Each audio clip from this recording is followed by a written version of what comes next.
Hello everyone. तो कैसे हैं आप लोग। इस लेक्चर में हम लोगों को relative strength of acid and base पर डिस्कस करना है, जो कि हमने लास्ट टॉपिक में आपको बताया था कि relative strength of acid and base क्या होता है, ये हम लोग पढ़ चुके थे। हम लोगों को इस लेक्चर में उससे रिलेटेड कुछ क्वेश्चंस सॉल्व करना है और कंसेप्ट को कंप्लीट करना है। सब्सक्राइब कीजिए हमारे चैनल को और दबाइए बेल आइकन को, जिससे हमारी केमिस्ट्री की अच्छी वीडियो आपको मिल पाए। अगर हमारे पास यहाँ पर एक क्वेश्चन हम लोग ले लेते हैं, हमने मान लिया कि एक क्वेश्चन है और उसमें हमसे पूछा गया है calculate relative strength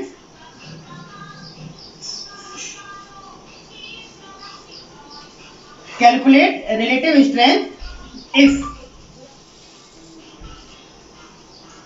equilibrium constant of HCOOH equal to 2.1 into 10 raised to power minus 4 and equilibrium constant of CH3COOH equal to 1.8 into 10 raised to power minus 5।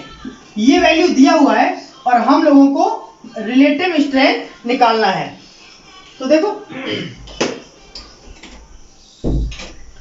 कल हम लोगों ने पिछले लेक्चर में हम लोगों ने रिलेटिव स्ट्रेंथ का एक फॉर्मूला निकाला था और वो किस पर बेस्ड था?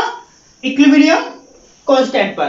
तो अगर हम लोग यहाँ पर दो एसिड दिए हैं HCOOH और CH3COOH, तो सबसे पहले हम लोग मान लेंगे, जब हम इस क्वेश्चन को सॉल्व करेंगे तो यहाँ पर जो HCOOH का equilibrium constant 2.1 into 10 raised to power minus 4 है, इसको हम लोग Ka1 मान लेते हैं। सेम जो कंपाउंड दिया है CH3COOH, इसका वैल्यू कितना दिया है? 1.8 into 10 raised to power minus 5। तो इसको भी हम लोग इक्विलिब्रियम कांस्टेंट ऑफ A2 मान लेते हैं। अब यहां पर रिलेटिव स्ट्रेंथ की बात की गई है। रिलेटिव स्ट्रेंथ का मतलब क्या है? α1 अपॉन α2, या हम लोग इसको ऐसे भी लिख सकते हैं, strength of HCOOH divided by strength of CH3COOH। तो यहां पर हम लोगों को α/α2 निकालना है। ये क्या होगा? तो कल हम लोगों ने एक फॉर्मूला ड्राइव किया था। हम लोग जानते हैं, we know that strength of HCOOH over strength of CH3COOH equal to root of equilibrium constant of HCOOH divided by equilibrium constant of CH3COOH। तो अगर हम लोग इसकी वैल्यू को सॉल्व करते हैं तो K ऑफ HCOOH कितना दिया है? 2.1 into 10 raised to power minus 4 divided by CH3COOH का वैल्यू कितना है? 1.8 into 10 raised to power minus 5। Point से पॉइंट कैंसिल हो जाएगा और 10 raised to power 4 से ये कैंसिल हो जाएगा। तो अब हमारे पास रूट के अंदर क्या होगा? 21 अपॉन 18। 10 ऊपर लेके जाएंगे तो मल्टीप्लाई बाई 10। 3 के टेबल से डिवाइड कर देंगे, 3 9 जा और 3 7 जा, सॉरी 3 6 जा 80। तो रूट ऑफ 70/6। अब इसको कैलकुलेट कर लेंगे तो आपके पास आंसर आएगा 3.14। इसको कैलकुलेट करेंगे तो आंसर आएगा 3.415। तो ये आपका क्या होगा? Strength of relative strength of formic acid और एसिटिक एसिड। तो ये क्वेश्चन आपको समझ आ गया बेटा? फटाफट इसका स्क्रीनशॉट ले लो, फिर हम लोग अगला क्वेश्चन करते हैं। एक बार इसको कहूँ तो रिवाइज करवा दें। क्या दिया है? रिलेटिव स्ट्रेंथ निकालना है, इक्विलिब्रियम कांस्टेंट ऑफ HCOOH और equilibrium constant of CH3COOH equal to निकालना है। दिया हुआ है तो हम लोग क्या करना है? स्ट्रेंथ ऑफ HCOOH और स्ट्रेंथ ऑफ CH3COOH की वैल्यू को निकालने के लिए इन दोनों के इक्विलिब्रियम कांस्टेंट को आपस में रूट के अंदर रख के वैल्यू को सॉल्व कर देंगे, जो भी आंसर आएगा आपका फाइनल होगा। ठीक है, चलो स्क्रीनशॉट ले लो, फिर आगे चलते हैं। अब हमारे पास नेक्स्ट क्वेश्चन है और उस क्वेश्चन में बताया गया है, आई मीन गिवन है, क्या गिवन है, उन्होंने बोला क्या है क्वेश्चन में, मान लेते हैं हमारे पास एक क्वेश्चन है, what is relative strength ratio. अब यहां पर हम लोगों को रिलेटिव स्ट्रेंथ रेशियो निकालना है कब, अगर एक एसिड दिया है HA1 और HA2 और इन दोनों ही एसिड का इक्विलिब्रियम कांस्टेंट गिवन है। इसका वैल्यू मान लेते दिया है 3.10⁻⁻4 और इसका वैल्यू दिया है 1.8 × 10⁻⁻5। तो जब हम इस वैल्यू को सॉल्व करेंगे तो हम लोग फिर से वी नो दैट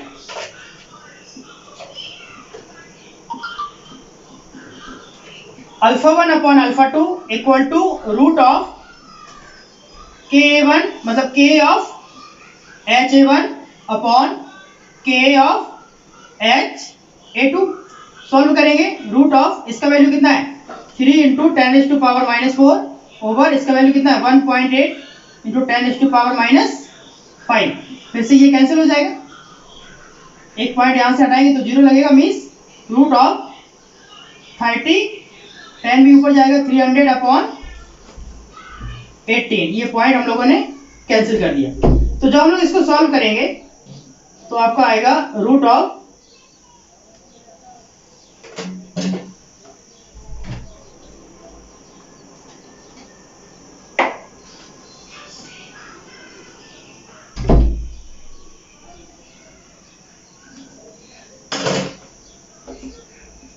16, तो रूट के बाहर लिखेंगे तो 4। फाइनली जो रेशियो आया वो कितना आया 4:1। तो ये आपका इस क्वेश्चन का आंसर होगा। ठीक है बेटा, क्लियर है? तो फटाफट इसका स्क्रीनशॉट ले लो। अब हम लोग कुछ डिफरेंट कंपाउंड्स के कंपैरिजन पढ़ेंगे कि कौन से कंपाउंड का एसिडिक नेचर ज्यादा है और कौन से कंपाउंड का एसिडिक नेचर कम। नोट कर लो। चलो, अब हम लोगों को कुछ कंपाउंड्स का कंपेयर करना है, एक ऑर्डर की फॉर्म में बताना है कि एसिडिक नेचर किसका ज्यादा होगा और किसका कम। मान लेते हैं हमारे पास एक क्वेश्चन है और उस क्वेश्चन में बोला गया है रिलेटिव, अब हम लोगों को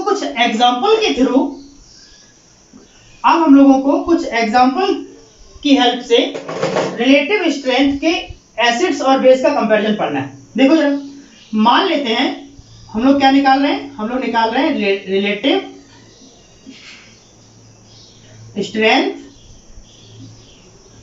ऑफ एसिड। तो इसमें सबसे पहले हम लोग कुछ हाइड्राइड की बात करते हैं। मान लेते हैं हमारे पास कुछ हाइड्राइड हैं और हमने क्या किया, उनका ऑर्डर बताना है। सबसे पहले हमने मान लिया हाइड्राइड में सबसे पहला क्वेश्चन आपका है HF, H2O, NH3 और CH4। मान लेते हैं हमें इन चारों कंपाउंड्स में ये बताना है कि कौन सा कंपाउंड का एसिडिक नेचर ज्यादा है और कौन से कंपाउंड का एसिडिक नेचर कम। तो देखो जरा ध्यान से, HF को क्या हम लोग ऐसे लिख सकते हैं, H सिंगल बॉन्ड F लिख सकते हैं, H2O को H single bond OH, NH3 को H सिंगल बॉन्ड NH2 और CH4 को H सिंगल बॉन्ड CH3। तो अगर ध्यान से देखो यहां पर ये हाइड्रोजन, ये हाइड्रोजन, ये हाइड्रोजन, ये हाइड्रोजन, मींस ये सारे कंपाउंड क्या है, कौन सी कैटेगरी के, हाइड्राइड के। तो यहां पर हम लोगों को जो कंसेप्ट अप्लाई करना है, हाइड्राइड के केस में फ्लोरीन, ऑक्सीजन, नाइट्रोजन और कार्बन की बात की गई। तो यहां पर आपको एक रूल याद रखना है, कौन सा रूल, एसिडिक स्ट्रेंथ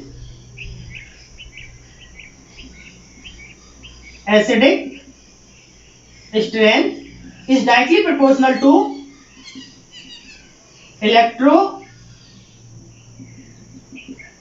नेगेटिविटी। तो इस क्वेश्चन इस आई मीन फॉर्मूले की हेल्प से, इस मेथड से हम लोग बहुत इजीली बता पाएंगे कि कौन सा एसिडिक, किस कंपाउंड का एसिडिक नेचर ज्यादा और किस कंपाउंड का एसिडिक नेचर कम। देखो जरा, हम सभी लोग जानते हैं फ्लोरीन, ऑक्सीजन और नाइट्रोजन में जो इलेक्ट्रोनेगेटिविटी का ऑर्डर है, ऑर्डर ऑफ इलेक्ट्रोनेगेटिविटी, तो यहां पर फ्लोरीन, ऑक्सीजन और नाइट्रोजन, इनमें सबसे ज्यादा इलेक्ट्रोनेगेटिव फ्लोरीन होता है, उससे कम ऑक्सीजन होता है, उससे कम नाइट्रोजन, उससे भी कम कार्बन। अगर हम लोग इसकी वैल्यू की बात करते हैं तो फ्लोरीन का इलेक्ट्रोनेगेटिव करेक्टर 4.0, ऑक्सीजन का 3.5, नाइट्रोजन का 3 और कार्बन का 2.5। तो ये इनका इलेक्ट्रोनेगेटिविटी ऑर्डर है। तो वही हमने क्या दिखाया, acidic strength directly proportional to electronegativity. इसका मतलब क्या हुआ, सबसे ज्यादा एसिडिक नेचर किसका हुआ, HF का। तो अगर हम लोग इस कंपाउंड की बात करते हैं तो यहां पर होगा HF का एसिडिक नेचर सबसे ज्यादा होगा, फिर उसके बाद H2O का, फिर उसके बाद NH3 का और उसके बाद फिर CH4 का। तो इस टाइप से हम लोग कंपाउंड्स के इलेक्ट्रोनेगेटिव कंपाउंड्स के एसिडिक नेचर के बारे में डिस्कस कर सकते हैं। तो ये अगर हम लोग, हमारे पास एक एग्जांपल था, मान लेते हैं अब हमने कुछ इस तरीके से कंपाउंड लिए, मान लेते हैं हमारे पास कंपाउंड है, हम HCl ले लेते हैं, H2S ले लेते हैं, PH3 ले लेंगे और SiH4। तो फिर से देखो, अगर हम हाइड्रोजन को छोड़ दें तो यहां पर क्लोरीन है, सल्फर है, फास्फोरस है और सिलिकॉन है। सिलिकॉन तो कार्बन फैमिली का एलिमेंट है, इसका मतलब है इसका इलेक्ट्रोनेगेटिविटी बहुत कम होगा, और क्लोरीन हैलोजन एलिमेंट का हैलोजन फैमिली का एलिमेंट है, इसका मतलब है इसका एसिडिक नेचर सबसे ज्यादा होगा। तो यहां पर जो इलेक्ट्रोनेगेटिविटी है वो सबसे ज्यादा क्लोरीन की है और सबसे कम SI की। ये चीज आप लोग मॉडर्न पीरियड टेबल में बहुत अच्छे से डिस्कस कर चुके हैं। तो इलेक्ट्रोनेगेटिविटी Cl का सबसे ज्यादा होने की वजह से जब हम लोग इसके एसिडिक स्ट्रेंथ की बात करेंगे तो HCl का एसिडिक स्ट्रेंथ सबसे ज्यादा होगा, उससे कम H2S, उससे कम PH3 और उससे भी कम SiH4। इस तरीके से ये कंपाउंड काम करते हैं। अब देखो, अगर हम लोग कुछ अगला एग्जांपल ले लें, मान लेते हैं अब हमारे पास कंपाउंड है HI, HBr, HCl और HF। इसमें इलेक्ट्रोनेगेटिव करेक्टर निकालना हो तो क्या होगा, इसमें एसिडिक स्ट्रेंथ निकालनी हो तो क्या होगा वो समझो। देखो बेटा, यहां पर हम लोग ध्यान से देखें तो फ्लोरीन, क्लोरीन, ब्रोमीन और आयोडीन, ये चारों एलिमेंट एक ही ग्रुप के हैं। अगर ये चारों एलिमेंट एक ही ग्रुप के हैं तो हमें ये देखना है कि कौन सा एलिमेंट इजीली हाइड्रोजन को रिमूव कर पाएगा। जो हाइड्रोजन को इजीली जाने देगा वो आपका अच्छा एसिड होगा, मतलब उसका एसिडिक नेचर ज्यादा होगा। तो यहां पर जब ये एलिमेंट्स एक ही ग्रुप के हैं तो वहां पर हम लोग इलेक्ट्रोनेगेटिविटी का कंसेप्ट अप्लाई नहीं करते, वहां पर हम लोग साइज ऑफ एटम का कंसेप्ट अप्लाई करते हैं। यहां पर एक्चुअली ये डिफरेंट ग्रुप के होने की वजह से इलेक्ट्रोनेगेटिविटी यूज किया गया, लेकिन यहां पर ये एक ही ग्रुप के एलिमेंट हैं तो हमें यहां पर साइज का कंपैरिजन देखना है। तो देखो जरा, अगर हम फ्लोरीन, क्लोरीन, ब्रोमीन और आयोडीन की बात करें तो ये ग्रुप नंबर 17 के एलिमेंट हैं, फ्लोरीन, क्लोरीन, ब्रोमीन और आयोडीन। तो यहां पर इनका साइज का इफेक्ट आपको देखना है। यहां पर हम लोग इसकी एटॉमिक साइज की बात करें तो टॉप टू बॉटम जाने पर जो एटॉमिक साइज होगा वो क्या होगा, इंक्रीज होगा। अगर इनका एटॉमिक साइज इंक्रीज है तो जो भी एलिमेंट का साइज सबसे ज्यादा होता है वो एलिमेंट इजीली हाइड्रोजन को रिमूव कर देगा। क्यों? क्योंकि उसके द्वारा जो हाइड्रोजन पर अट्रैक्शन फोर्स होगा वो सबसे कम होगा। इसका मतलब ये हुआ HI, HBr, HCl और HF में अगर कंपेयर किया जाए तो आयोडीन का साइज सबसे ज्यादा है, तो आयोडीन इजीली हाइड्रोजन को जाने देगा। इसका मतलब ये हुआ कि HI का एसिडिक नेचर सबसे ज्यादा है। तो अगर हम लोग इसके आंसर की बात करेंगे तो ये कंपाउंड्स का HI जो होगा वो सबसे ज्यादा एसिडिक नेचर का होगा, उसके बाद HBr, उसके बाद HCl और सबसे कम HF।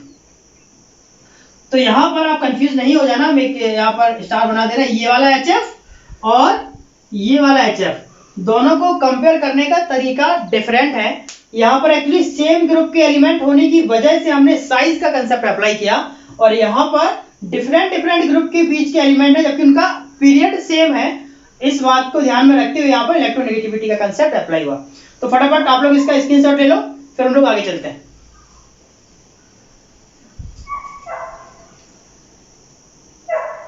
हो गया बेटा, चलो देखो।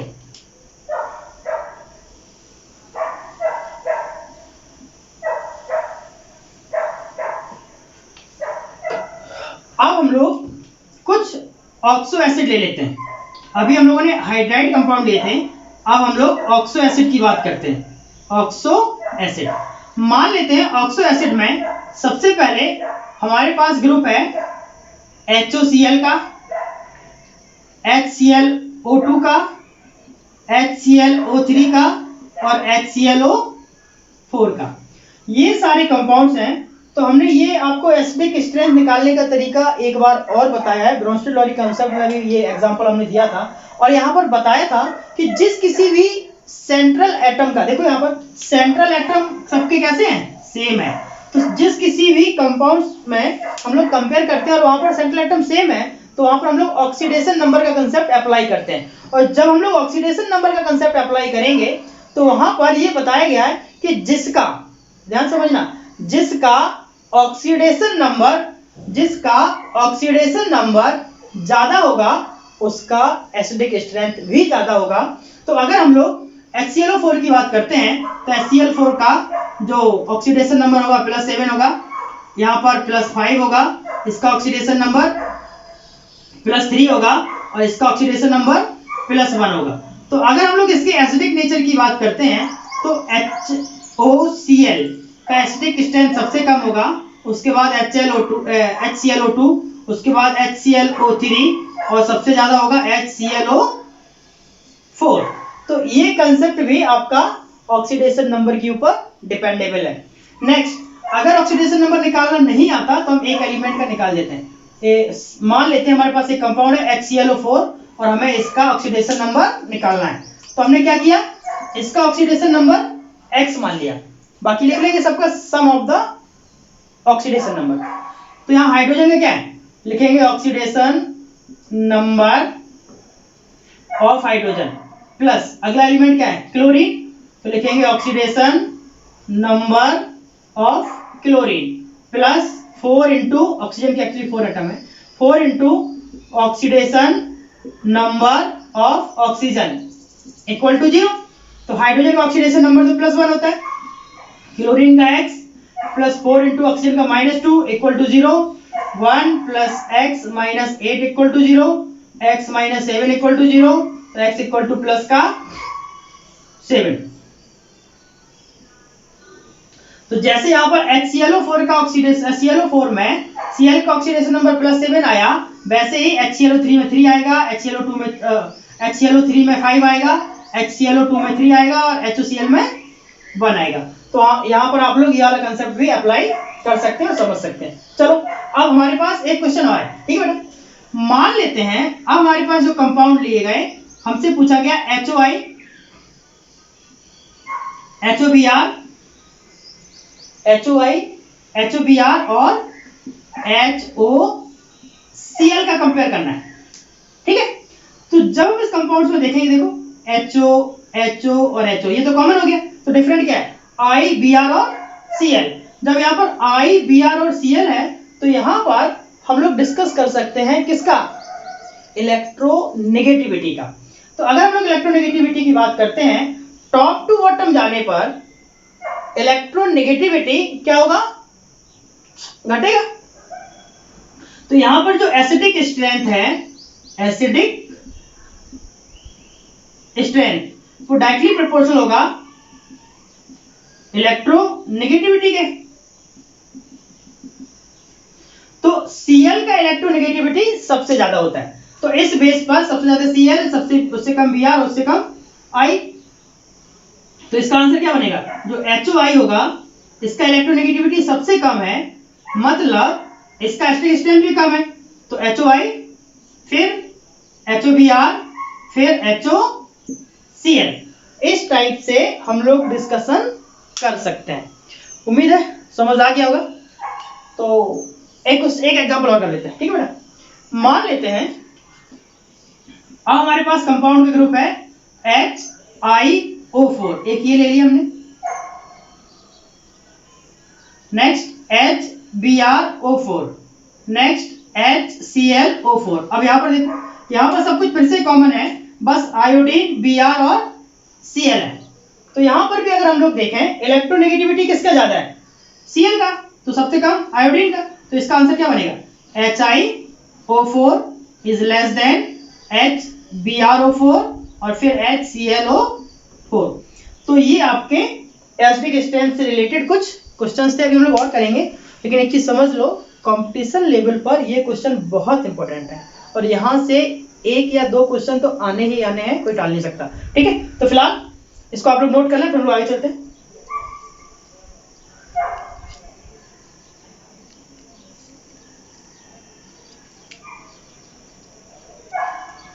ओके बेटा, चलो देख। अब हम लोग कुछ ऑर्गेनिक एसिड की बात करते हैं। और अभी तक हम लोग जितने भी एसिड हम लोगों ने डिस्कस किए वो सारे एसिड आपके इनऑर्गेनिक एसिड थे। कौन से, इनऑर्गेनिक। अब हम लोग ऑर्गेनिक एसिड की बात करेंगे। तो देखो जरा यहाँ पे लिख देते हैं। अब ये जो हम लोग क्वेश्चन डिस्कस करने जा रहे हैं वो आपका ऑर्गेनिक एसिड है। अभी तक जो कर रहे थे वो इनऑर्गेनिक एसिड था। तो देखो मान लेते हैं हमारे पास एक क्वेश्चन है और क्वेश्चन में कुछ इस तरीके से लिखा है C2H2, फिर लिखा है C2H4, फिर लिखा है C2H6, ठीक है बेटा। तो अगर ये कंपाउंड्स हाइड्रोकार्बन है, अगर ये कंपाउंड हाइड्रोकार्बन है, तो ये हाइड्रोकार्बन ही है। हाइड्रोकार्बन क्या होता है, combination of carbon and hydrogen, that is called hydrocarbon. तो ये सारे हाइड्रोकार्बन है। और अगर हाइड्रोकार्बन है और उस केस में अगर हम लोगों को इनके एसिडिक नेचर की बात करनी है तो आपको हाइब्रिडाइजेशन याद रखना पड़ेगा। On the basis of hybridization हम लोग कैसे डिस्कस करेंगे, on the basis of hybridization. तो आपको एक चीज याद रखनी है, जिस मॉलिक्यूल का हाइब्रिडाइजेशन sp होगा उसका एसिडिक नेचर सबसे ज्यादा होगा, फिर उससे कम sp2 का और सबसे कम sp3 का। मींस अगर इन कंपाउंड्स का हाइब्रिडाइजेशन निकाल दें तो हम लोग कुछ इजीली सॉल्व कर पाएंगे। देखो C2H2 का अगर स्ट्रक्चर बनाएंगे तो क्या बनाएगा, CH ट्रिपल बॉन्ड CH। इसकी बात करेंगे तो क्या होगा, CH2 डबल बॉन्ड CH2। और इसकी बात करेंगे तो क्या होगा, CH3 सिंगल बॉन्ड CH3। अब हम लोग ये जानते हैं कि अगर कार्बन आपस में कार्बन के साथ सिंगल बॉन्ड से कनेक्टेड है तो उसका हाइब्रिडाइजेशन sp3 होगा। कार्बन डबल बॉन्ड कार्बन है तो उसका हाइब्रिडाइजेशन sp2 होगा। और कार्बन अगर ट्रिपल बॉन्ड है तो उसका हाइब्रिडाइजेशन sp होगा, ठीक है। तो यहां पर इसका हाइब्रिडाइजेशन क्या हुआ, sp, इसका sp2, इसका sp3। तो अगर हम लोग इसके एसिडिक स्ट्रेंथ की बात करते हैं जो कि हाइब्रिडाइजेशन पर बेस है, तो हाइब्रिडाइजेशन का ऑर्डर क्या है, sp, फिर sp2 और फिर sp3। सेम केस अगर हम लोग इसके एसिडिक स्ट्रेंथ की बात करते हैं, एसिडिक स्ट्रेंथ या एसिडिक नेचर की बात करेंगे तो सबसे ज्यादा क्या होगा, CH ट्रिपल बॉन्ड CH, उससे कम CH2 डबल बॉन्ड CH2 और सबसे कम CH3 सिंगल बॉन्ड CH3। ये आपका एसिडिक स्ट्रेंथ निकालने का मेथड था ऑर्गेनिक एसिड में। और भी बहुत सारे क्वेश्चंस अभी हम लोग एक दो और कर लेंगे, फिर आगे रिलेटिव स्ट्रेंथ ऑफ बेस की बात करेंगे। अभी फिलहाल आप लोग इसको नोट कर लो, फिर आगे चलते हैं।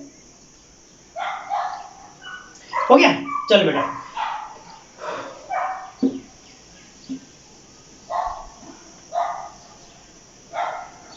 अब मान लेते हैं हमारे पास कुछ कंपाउंड्स का कलेक्शन दिया है।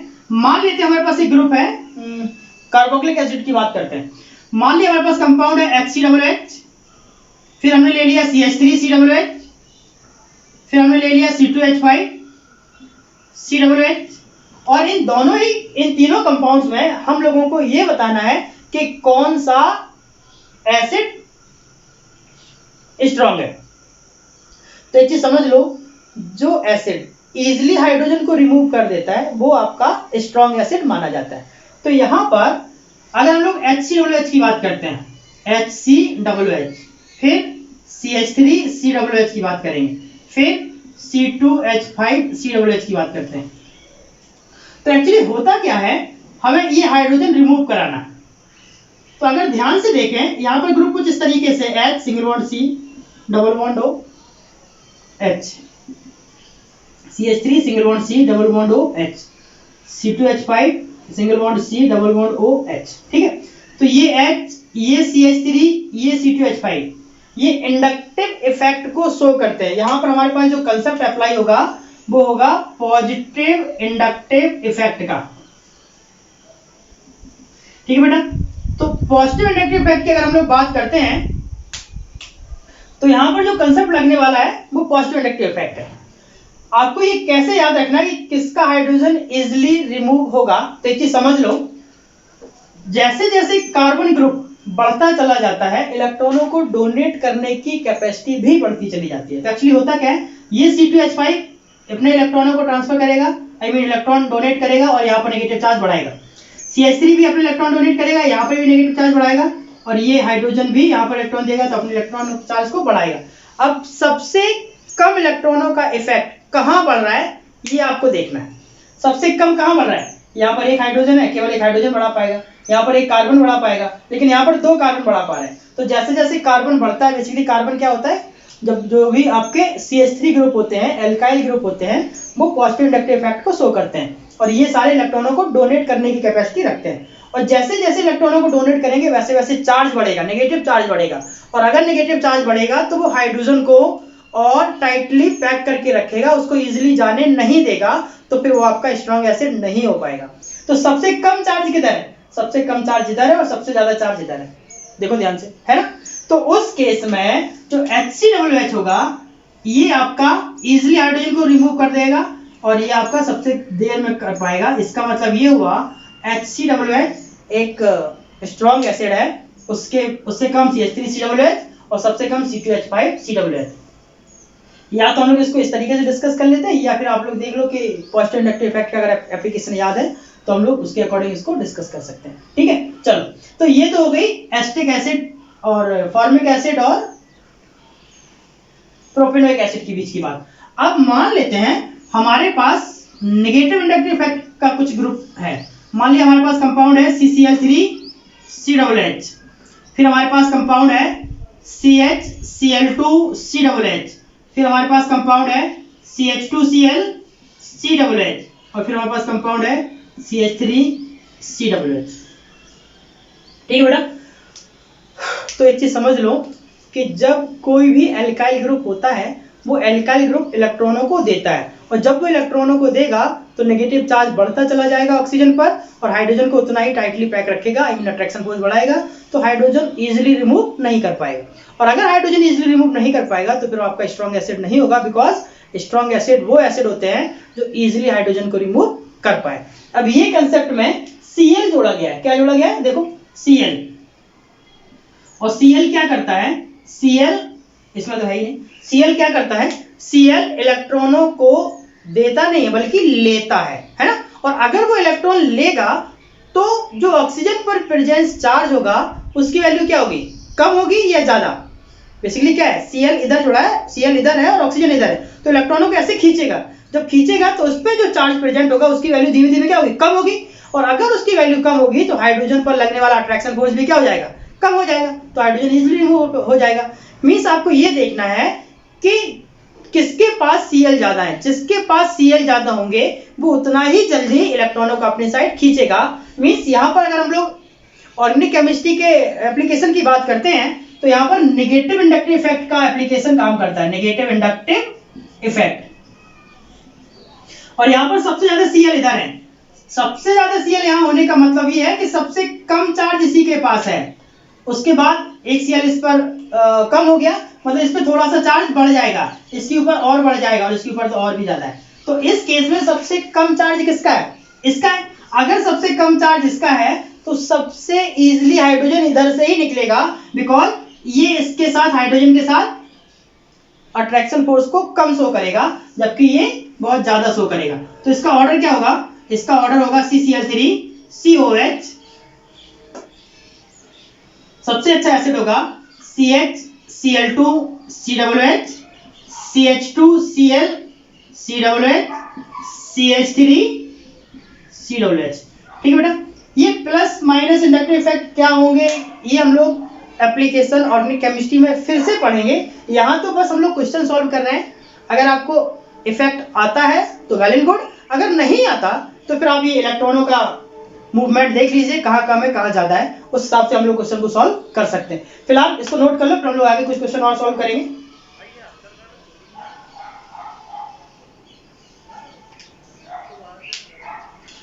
हो गया बेटा? चलो देखो, तो अब हम लोगों को इसके बाद रिलेटिव स्ट्रेंथ ऑफ बेस की बात करनी है। किसकी? बेस की। अब हम लोग पढ़ेंगे रिलेटिव स्ट्रेंथ ऑफ बेस।